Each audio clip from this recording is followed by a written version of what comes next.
fantastic sound of nature. If you're one of those people who enjoys sitting down to a nice glass of wine and watching an educational documentary about bird watching, you're going to have a bad couple of minutes. We're going to be talking about cars.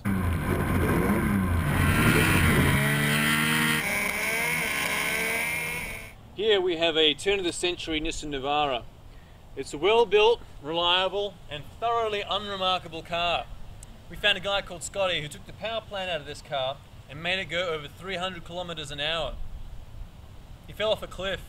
That's not funny.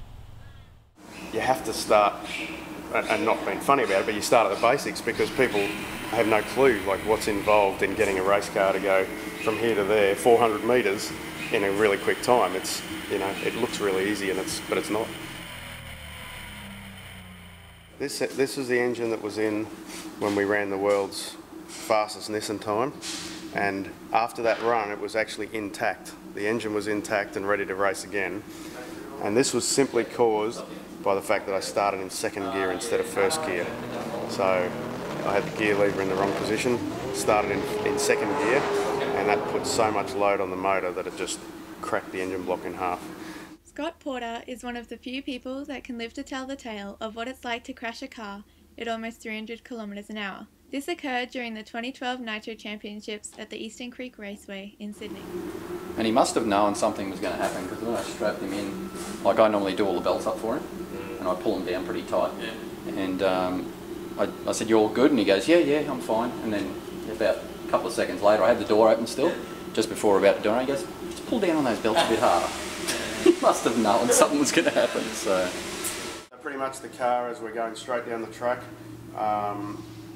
we were travelling around about, we haven't actually got the data out of the car yet, when we get the data out of the computer, will actually tell us exactly the point on the track that it happened and how fast we were going. So at this point we don't know that, but at half track we were doing 252 kilometres an hour, and we were probably about 3/4 track when it turned and hit the wall. So be estimating, you know, between 280 and 300.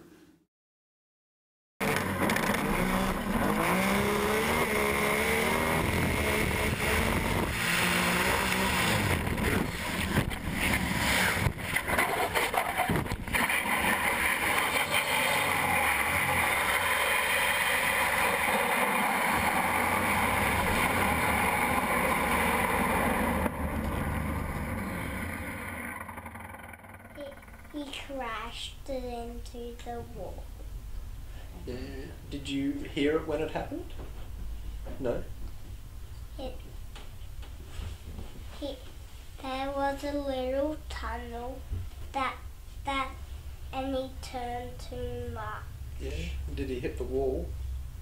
Wow. And then it turned onto its roof.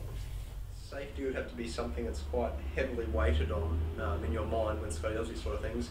How do you manage the stress of when it happens? I suppose I've had the opportunity to see the car being built, and I know that there's no shortcuts taken. He just makes things, or this car, as safe as he can. What more can you do, really? Just gotta hope he stays straight, doesn't crash. Has the crash changed your view on this hobby's future? No, I wouldn't say so. You know, people crash on a semi-regular basis. It's part of the sport. It hasn't made me think anything differently about it other than implementing a few extra safety things. When you had a family a few years ago, has that really changed, or has that changed your input into how the drag racing fits around it? When the kids came along, we weren't actually competing at this level, so it was not taking up so much time. I guess it's always a balance. Everything that you have to do in your life, work, family, hobby. So it's a balancing act, and just try and get it right. I always try and make an effort for the kids and Sarah to come to the race meetings, to keep them involved, because then they get to see what we're doing at the track, and it makes it more of a family outing rather than me just going off doing my thing.